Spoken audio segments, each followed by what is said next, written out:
Que el Señor los bendiga ricamente. Les saluda a su amigo y hermano Esgin Calderón Valverde desde la Casa de Oración en Pérez Celedón, San José, Costa Rica. Bienvenido a este curso de teología bíblica. Estamos viendo la materia, digámoslo así, de introducción al Nuevo Testamento, donde estamos analizando el manual de Everett Harrison sobre la introducción al Nuevo Testamento. Estamos en las fases iniciales, los primeros capítulos. Bienvenidos, bienvenido Eduardo, bienvenida Marjorie. Gracias. Bien, que se sientan en casa. Vamos a compartir en este momento la pantalla. Hoy vemos un tema bastante interesante, continuando con lo que es la historia, la prehistoria y la historia. Entonces hoy tenemos, bueno, vamos a comenzar.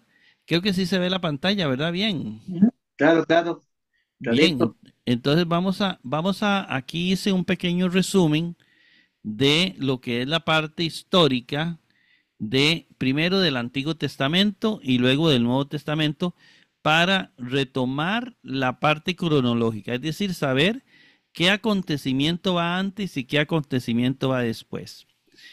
Por ejemplo, acontecimientos bíblicos antes de que Cristo naciera. Bueno, Adán y Eva, la historia de Adán y Eva, digamos el relato de Adán y Eva, es un acontecimiento, es el primer acontecimiento bíblico cronológicamente hablando, no del libro, ¿verdad? El libro fue escrito tal vez en años diferentes, pero aquí Ujú. estamos hablando de la parte cronológica de los personajes. Adán y Eva son los primeros humanos que aparecen en la Biblia creados por Dios. Luego, otro personaje importante que aparece es Enoc. También no tienen años, porque estos son años demasiado prehistóricos. El traslado de Enoc. Enoc fue trasladado al cielo. Es decir, bíblicamente, así como Elías, y así como Jesucristo, y así como Moisés, así el primero en ser trasladado al cielo se llamó Enoc. Y en el libro de los Hebreos, en el capítulo 11 se menciona el traslado de Enoc también. Luego tenemos el arca de Noé, que sucedió también después del traslado de Enoc, un tiempo que no está determinado, pero después fue el arca de Noé, ¿verdad? Que Dios destruye todo y comienza como una nueva generación. Este, el primer acontecimiento histórico del que tenemos noticias en la Biblia es Abraham, en el año 1800, antes de que Cristo naciera. Está Abraham, está Isaac, está Jacob, los patriarcas, ¿verdad? Los que Dios llamó desde Ur de Caldea, allá en Babilonia o Mesopotamia, para formar el nuevo Israel y para que a través de este pueblo naciera el Mesías o Cristo. Pasamos a la otra columna. Ahí no, estamos aquí. Vamos a buscar la pluma para que vaya quedando más clara la explicación. Tenemos aquí entonces, en el año de 1700, José, uno de los hijos de Jacob, recuerden, Abraham fue padre de Isaac, Isaac fue padre de Jacob, y Jacob tuvo 12 hijos que supuestamente son las 12 tribus, entre comillas, porque hay dos ahí que vienen a ser reemplazados por José y sus hijos. Pero eso no nos metemos en eso todavía. En el año más o menos 1700, antes de que Cristo naciera, José, según la Biblia, se hizo faraón de Egipto, o segundo después de faraón, ¿verdad? Más o menos ahí se quedaron en Egipto, pasa el tiempo y se convierten en esclavos. Hasta que en el año 1250 viene Moisés y es llamado por Dios a liberar al pueblo de Israel. Luego de Moisés, después de que muere, porque él no pudo entrar a la tierra prometida, viene Josué y es el que lo va a reemplazar, digámoslo así. Es el sustituto, ¿verdad? El que termina llevando el pueblo de Israel hasta Tierra Santa. Y está este Josué. Ahí viene una historia larga, bonita. Hay un libro totalmente dedicado a Josué. Luego viene el libro de los jueces. En los jueces se habla de que ya cuando Josué llega a Tierra Santa, conquistan, se instalan, se dividen la tierra entre todas las tribus. Eh, Israel no tenía un caudillo, un rey, entonces era gobernado por jueces. Jefté, había un montón de jueces. Pero uno de los más interesantes es Sansón. Sansón es uno de los jueces de Israel, un hombre fuerte que gobierna el pueblo de Israel. Eso más o menos 1200 años antes de que Cristo naciera. Luego de Sansón, vamos a la parte de arriba, más o menos 1100 años antes de que Cristo nazca. Todo esto sucedió antes de que Jesús naciera. Viene el famoso profeta Elí y Samuel, que le hablaba, que Dios le hablaba. Samuel, Samuel, heme aquí, Señor. Es decir, ese Samuel que llega a ser algún día el gran profeta Samuel, ¿verdad? En los tiempos de Saúl, de David, ya Elí muere después y entonces ocupa el lugar el profeta Samuel, uno de los grandes profetas de la Biblia. Más o menos después viene Saúl, que sabemos que le fue mal, y después viene el rey David, que se hizo famoso por haber matado a un gigante, el gigante que le llama la Biblia Goliat. Y en el año 1000 más o menos ya gobierna David, se hace rey de Israel, es rey de las 12 tribus de Israel. Ahí Israel era una sola nación, un solo pueblo. ¿Gobernado por quién? Por David. Primero fue Saúl y ahora después fue David. Luego de David, cuando muere David, lo va a reemplazar el rey Salomón. El hijo de David, Salomón, es el rey de Israel. Hay una narración de las dos mujeres que se peleaban un niño, entonces demostrando que Salomón era un hombre muy sabio, ¿verdad? Luego Salomón viene, Salomón hizo el templo de Salomón. Primera vez que se hace el templo. Entonces, este gran templo lo hizo Salomón, por eso se llama el templo de Salomón. Era el templo de Israel. Y dime, ese no es el mismo que llaman el pórtico de Salomón. los pórticos, no, los pórticos son estas puertitas. Pórtico es puerta. Ah, ok, ok. Entonces hay diferentes pórticos, ¿verdad? Ok. Y cada uno tiene un nombre, ¿verdad? Entonces, eso es parte del templo. Entonces, el templo como tal de Jerusalén tenía dos partes. Aquí adentro, en esta partecita que lo habíamos visto inicialmente, estaba el lugar santísimo, antes el lugar santo, aquí afuera se reunía la gente, aquí era el lugar donde venían las mujeres, incluso con los hombres, obviamente, y de aquí para allá no eran permitidos que entraran mujeres.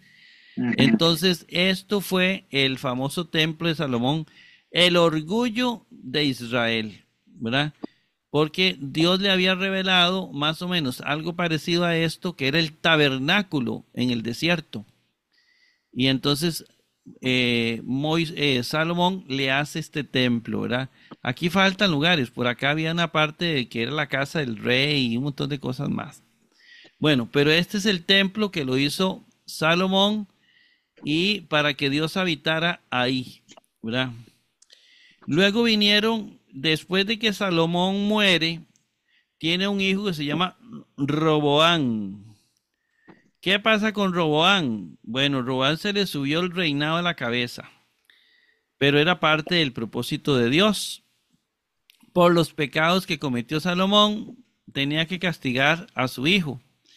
Entonces viene Roboán y comienza con una política muy exagerada a gobernar el pueblo de Israel.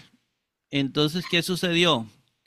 Que Israel, el pueblo de Dios se divide en dos pedazos grandes. Uno al norte, que estaban las 10 tribus de Israel. Imaginen que eran 12. Y 10 se van a separar. De Samaria para arriba. Donde está Samaria, está Galilea, todo eso se viene a separar. Y abajo solo queda Judá con otra tribu pequeñita. Nada más. Y se le va a llamar Judá. Entonces, el pueblo de Israel se va a dividir en dos grandes partes por culpa de Roboam. El norte se va a llamar Israel. Todo el norte, ¿verdad? Y el sur, que es una pequeña parte donde vivía el rey, se va a llamar Judá, judíos. Los judíos vienen de esa partecita. Entonces, ahí tenemos esa famosa pelea entre el norte y el sur. Siempre va a haber una pelea entre los samaritanos y los judíos. En esa pelea, el norte, es decir, las 10 tribus que se llaman Israel, ellos hicieron un lugar santo para no venir al templo de Jerusalén. El templo de Jerusalén estaba en Jerusalén. Jerusalén es la capital de Judá. Y entonces ellos dijeron, ¿por qué vamos a ir nosotros a adorar a Dios en el templo de Jerusalén? Estamos separados. Y entonces ellos dijeron, bueno, ahí tenemos el pozo de Jacob en el monte Garizim. Vamos a adorar a Dios ahí. Y entonces de ahí en adelante ellos adoran a Dios en el monte Garizim para no mezclarse con los judíos. ¿Ve? Y a partir de ahí comenzó la división entre el norte y el sur. Luego vinieron un montón de reyes y reyes y reyes y más reyes en Israel, pero es famosa en el año 874, es famosa Jezabel. Jezabel, la esposa de uno de los reyes, descendiente de Roboam. No, esto era de Jeroboam, porque este era el reino del norte, era de Israel, pero en el norte. Entonces esta reina fue mala, mató profetas, nada más hay que leerse todos los profetas que mataba. A Elías nunca lo pudo agarrar, pero a profeta que agarraba mató no sé cuántos miles de profetas mataba, porque los profetas vivían en los desiertos. Ve ahí comienza una parte de la historia. Los profetas vivían en los desiertos y ellos tenían especies de comunidades, escuelas, como uno quiera llamarle. Y ellos ahí se dedicaban a guardar libros sagrados, se dedicaban a orar a Dios, se dedicaban a un montón de cosas. Esa era la vida de los profetas. Y Jezabel había descubierto la mayoría de profetas y los había matado. Bueno, esa es la famosa Jezabel, que en el Apocalipsis es simbólica, ¿verdad? De la maldad. Más o menos, sí. Es correcto. Lo Bien, que disculpe, dime. esta Jezebel, ¿sí? Jezabel, ajá. Sí, eh, es lo que yo siempre he escuchado, y bueno, en internet que sale mucho, que el espíritu de ella, que Ajá, habita en algunos templos. el O sea, espíritu de Jezabel, ajá. ajá. eh, entonces, lo que yo he escuchado es que, digamos, en algunos templos o en algunas iglesias habita el espíritu de esta mujer, pero yo no sabía que era, yo no sé, que había escuchado que era, en aquellos tiempos era prostituta y todo eso. Eh, No, no, no, no. Ella no. Jezabel fue una reina. Ella era ajá, pagana. Ella era pagana, digamos, no era judía. Se casó con un rey del norte. Recuerde que en el norte había reyes y en el sur había reyes. ajá, Por ejemplo, en el tiempo de Roboam era del sur, de Judea. Mientras que Jeroboam, que no era ni judío, ese ocupó la parte norte. En los tiempos, ahí pasaron los reyes, hubieron reyes buenos, reyes malos, pero un rey uno de los reyes, él no era tan malo, pero la esposa, Jezabel, sí era muy mala, porque ella creía en otros dioses. Ya. De ahí donde viene la palabra prostitución, porque para Ah, los bueno. judíos, cuando una persona adoraba a otros dioses, se había prostituido porque Ah, ok. había sido infiel contra Dios. Con Dios, ya. Entonces, por eso es que viene la noción de prostituta o digamos, o adúltera, etcétera. Ajá, ajá. Por eso, ¿verdad? De hecho, ahí en la imagen Ok, usted le ve un ok. poco esa imagen, ¿verdad? Esa mentalidad, con sobre todo el color rojo, etcétera, que viene Ajá. ahí, el vino, etcétera. Es eso. Entonces, esta mujer sí. Igual que hay otra mala después, más adelante, que es Atalía, también esposa de otro. Atalía. Atalía, ajá. No, no como Talía, ¿verdad? Sí, Sino sí, sí. Atalía. Sí, Atalía. esto en el libro de Reyes y libro de Crónicas es hermoso leer todas estas historias, ¿verdad?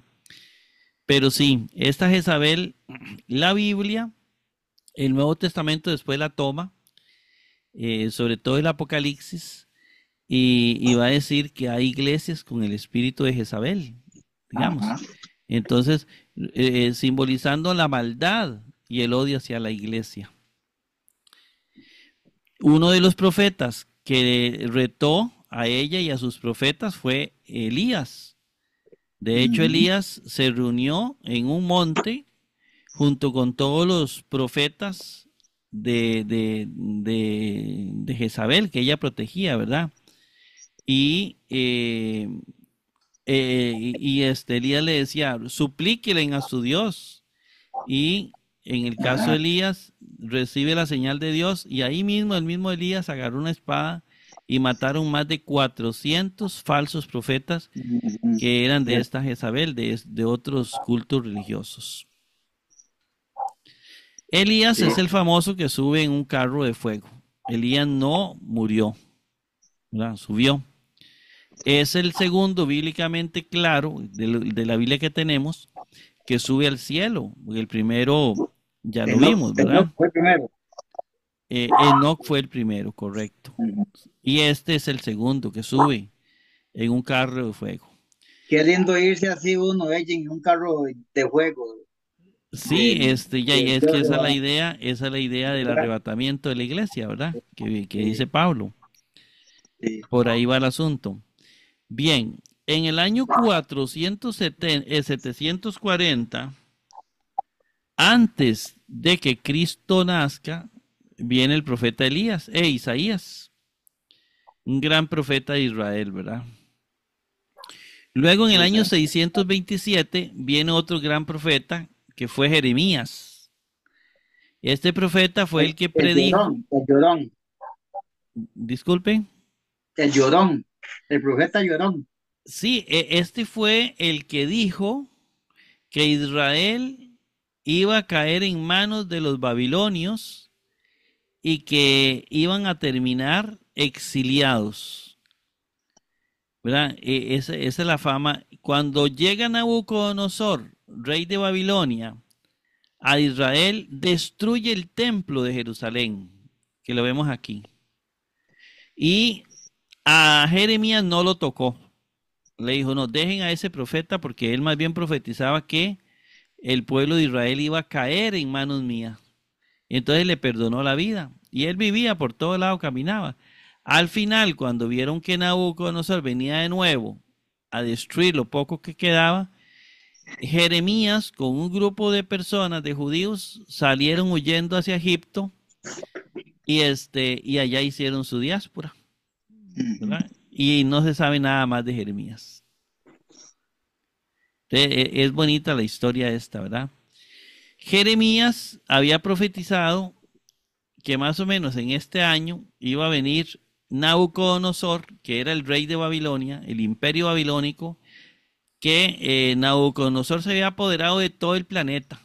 Era un emperador muy, muy valiente, bueno, del planeta conocido, ¿verdad? Obviamente no pasó a América.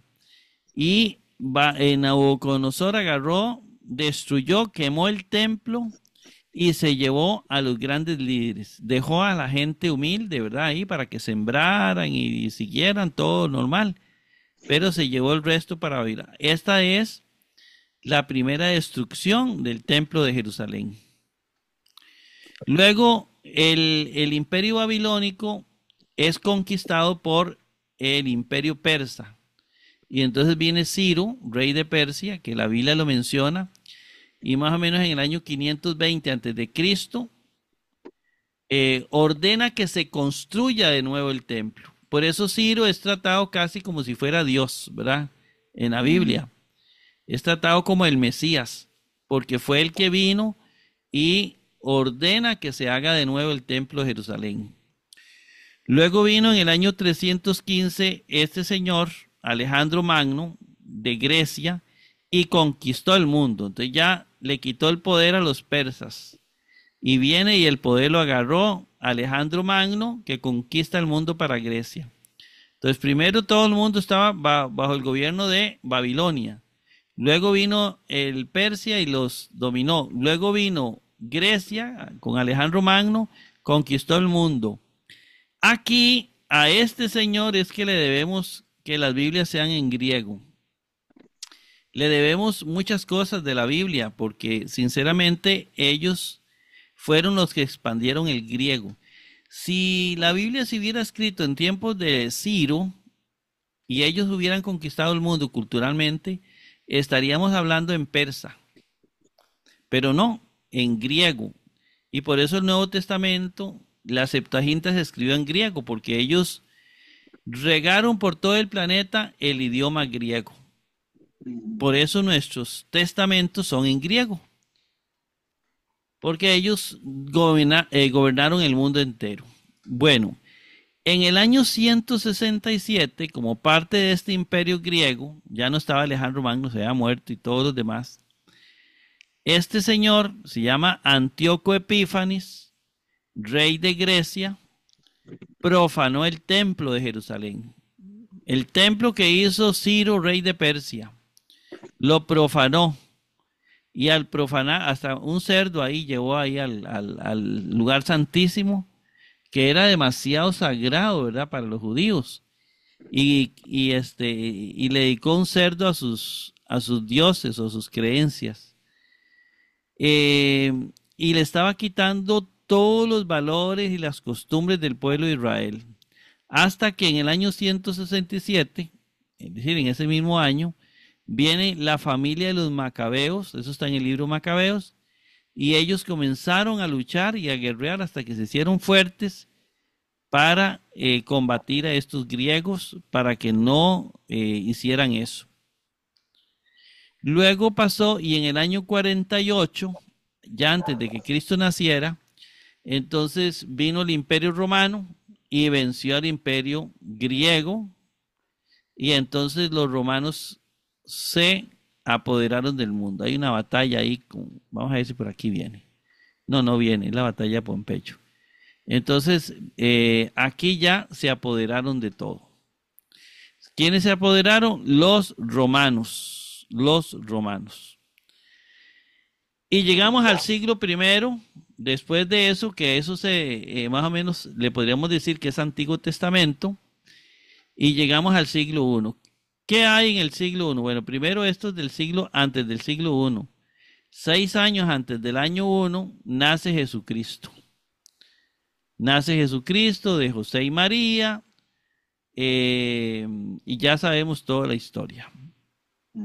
En el año 24 de la era cristiana, viene Juan el Bautista y también viene el ministerio de Jesús. Viene primero Juan el Bautista predicando y luego viene Jesucristo, ¿verdad? Hay que decir que este templo fue aquí antes, no metía a Herodes el Grande, pero Herodes el Grande hizo el templo de Jerusalén, lo hizo hermoso como nunca, ¿verdad? La joya. Una joya, exactamente. Entonces aquí tenemos a Jesucristo, que muere más o menos en el año 27 y resucita. En el año mismo 27, Jesús sube a los cielos igual que Elías, igual que Enoc, ¿verdad? Y aparentemente, de acuerdo a algunos libros, igual que Moisés, ¿verdad? La asunción de Moisés. Entonces Jesús sube a los cielos. En ese mismo año 27 viene el Espíritu Santo sobre los apóstoles. Y luego viene en el año 55 a 63, viene Pablo y escribe todas sus cartas. Los primeros libros escritos de la iglesia fueron las cartas de Pablo, que comienzan del 65 al 63. En el año 64 dicen los eruditos que aparentemente iniciaron los evangelios sinópticos, es decir, Mateo, Marcos y Lucas, que por ahí se comenzó a escribir en el año 64, después de las cartas de Pablo, porque en ninguna carta de Pablo se menciona ningún evangelio. Quiere decir que nadie conocía los evangelios, no estaban escritos. Seguimos el siglo I. En el año 70 ocurre algo que es trascendental en el mundo. Roma destruye el templo de Jerusalén y viene la segunda destrucción del templo de Jerusalén. Roma destruye el templo y desde entonces nadie lo ha construido. Ahí sigue caído. En el año 80, y vean este dato, que este dato tienen que dominarlo bien, del año 80 al 90, resulta que aquí en el 70 vienen los judíos y comienzan a huir. Unos huyen para un lado, otros para otro lado, y hay unos judíos que van a huir. Ahorita les muestro el mapita más o menos, donde esto hizo que algunos judíos fueran a una ciudad que se llama Yamne, y ahí hicieron una comunidad judía.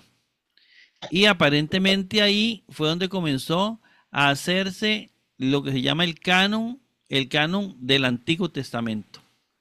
Ellos comenzaron a decir, ¿cuáles son los libros que deben estar en el Antiguo Testamento? Y entonces vienen una serie de requisitos para admitir ciertos libros y para rechazar otros. Sobre todo rechazar los libros que son cristianos, que son griegos. Entonces, ese fue el concilio de Yamnia, que parece que aquí fue donde se comienza a hablar de eliminar libros que no son verdaderos. Luego, en el año 95, más o menos, del 95 al 100, vienen los escritores del Evangelio de Juan, que ya habíamos hablado que es, los eruditos le llaman la escuela juánica, porque dicen que el Evangelio de Juan no fue escrito por una persona, sino por una escuela, por un montón de personas. Entonces se habla de escuela juánica y se hace el Evangelio de Juan, que es muy diferente a los sinópticos, ¿verdad? Con una cristología más elevada, con otros datos un poquito distintos. Igualmente se hacen las 3 cartas de Juan y se hace el Apocalipsis. En el año 144, estamos hablando de Biblia, aquí no se conoce nada del Nuevo Testamento todavía. En el año 144 viene un señor que se llamaba Marción, de él vamos a hablar, pero ahorita aquí es nada más el resumen. Marción hace un canon. Él dice, estos son los únicos libros creíbles. Y él dice, nada más, las cartas de Pablo son las únicas creíbles y el Evangelio de Lucas, pero un evangelio como reducido, ¿verdad? Él dice, es lo único que realmente es verdadero. Entonces Marción no creía en el resto de libros, solo creían en el Evangelio de Lucas y en las cartas de Pablo. Para ellos, para Marción y su secta, era el grupo, era el único apóstol reconocido, Pablo. Pero este canon que hizo Marción es el primer canon del Nuevo Testamento. Es el primer canon donde vienen las 10 cartas de Pablo y el Evangelio de Lucas reconocido. En el año 179, más adelante, viene un señor que se llama Tasiano y agarró los 4 evangelios, los dividió en 4 partes y hizo una biografía de Jesús con los 4 evangelios. Por eso se llama diatesarón, dia por medio de 4. ¿Verdad? Esto es interesante. Ya significa que aquí se conocían los evangelios, Mateo, Marcos, Lucas y Juan. Y aquí vamos a comenzar una parte donde vamos a ir viendo esos acontecimientos que aquí les vimos, pero ya con más calma los más importantes y vamos a profundizar. El primer documento que aparece ahí interesante es la destrucción del templo de Jerusalén. Eso es lo primero que vamos a ir viendo. Dice el autor que en el terreno político los sucesos que se vivieron en Palestina, Palestina es Tierra Santa, en la segunda mitad del siglo I, cuando vemos el siglo I, en el año 70, tuvieron consecuencias decisivas para judíos y cristianos. ¿Cuáles? Vamos a ver.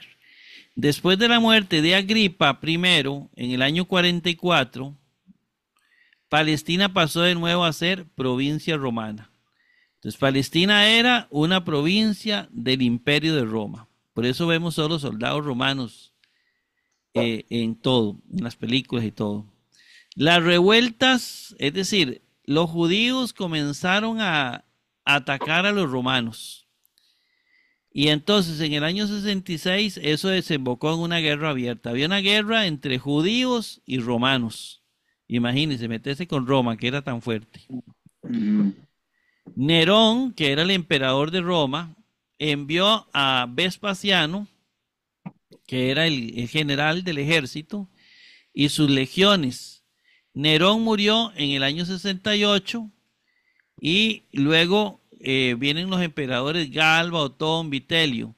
Y después este Vespasiano queda como emperador.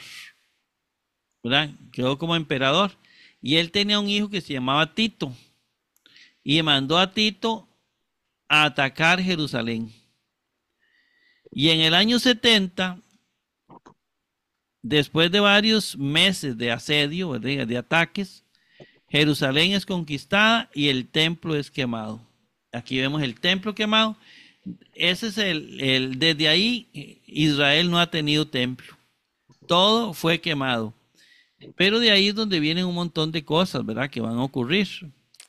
Porque resulta que los judíos, dice que, vamos a ver si nos da tiempo a leer esto, porque aquí, ¿recuerda Qumran que usted leyó, Eduardo? Aquí está, este es el Mar Muerto. Y aquí es donde se ubicó una comunidad en Qumran, decenios, en esta partecita. Y aquí está Judá, que yo les hablé a ustedes, en la parte sur. Pero ya vamos a ir viendo para que vean qué interesante. La destrucción de Jerusalén, es decir, del templo de Jerusalén, cuando se destruyó, recuerden que Jerusalén estaba acá, dice, tuvo una enorme repercusión en el judaísmo. ¿Por qué? Porque todo el mundo salió disparado a vivir a otros lugares, a hacer comunidades judías en otro lado. Muchas cosas cambiaron por la destrucción del templo de Jerusalén en el año 70. Los saduceos estaban unidos al sumo sacerdocio y eran colaboradores de los romanos, desaparecieron. Es decir, no se volvió en ningún libro a mencionar nada de los saduceos que existían. Esos desaparecieron o los mataron. O se convirtieron en grupos como estos, que vivían en desiertos y cosas por el estilo. Los esenios, al ser destruido Qumran, porque Qumran fue destruido, ¿verdad?, en el año 68, se unieron algunos grupos. Entonces los esenios se comenzaron a meter a unos grupos. Algunos fueron a Masada, ¿verdad?, ahí a vivir. ¿Dónde era Masada? Aquí. Algunos judíos se vinieron para acá. Dice que sería destruida en el año 73. Masada es destruida en el año 73. Y de otros no se sabe. Ya ahí desapareció la cuenta de los esenios. No se sabe qué pasó. De ahí donde se dice que tal vez algunos fueron también, se hicieron cristianos. Por el parecido, vemos las comunidades, etcétera. Entonces, eso. Luego, el otro grupo, los celotas, que eran los guerreros, los alborotadores de los que ocasionaron esta guerra, siguieron activos en el desierto, instando a la rebelión en años posteriores. Esos siguieron guerreando hasta que los viene Roma y saca a todo el mundo y no deja un solo judío ahí y los dispersa por todo el mundo. Pero todavía no termina el asunto. Los fariseos, en cambio, ellos sí se reorganizaron en una ciudad en Yamni.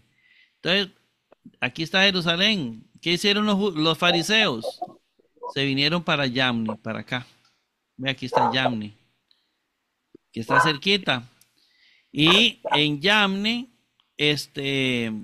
había un líder, Johanan ben Sakai, Ben es hijo, ¿verdad? Y centraron su atención, se dedicaron al estudio, a la ley, para salvar la herencia, para que el judaísmo no se perdiera.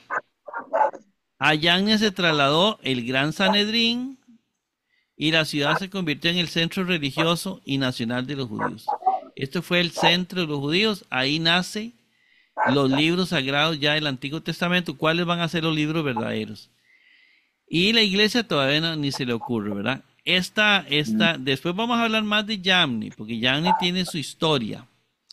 Se formó una escuela que llegó a ser autoritativa y central para el judaísmo. No hay datos que ahí se celebrara la famosa Asamblea de Yamni, en la que se establece el canon judío, pero sí hay indicios de que ahí se discutió sobre cuáles libros aceptar y cuáles no. Bien, ahí lo vamos a dejar porque ya está a punto de terminar la grabación. Lo dejamos por acá. Yo voy a ver si ahorita editamos el video y se los mando a ustedes porque se nos fue el tiempo, Eduardo y Marjorie. Que el Señor Ok, me los bendiga perfecto. mucho. Amén, amén, hermano de YouTube, lindísimo, importante. Gracias, Este, gracias. Sí, y a esta repasarlo, sección. ¿verdad? A leerlo porque esto es muy Correcto, importante, correcto. porque es importante para lo que viene, ¿verdad? Entonces, de esto juega un papel muy importante la historia, pero vamos por aquí. Bueno, Ok. ya casi ahorita se suspende el video. Que Dios me los bendiga ricamente y nos Amén, vemos amén, hermano. la Igual, próxima semana. Señor los bendiga. perfecto. Si Dios lo permite, si Dios no ha venido primero. Eso es. Amén, amén.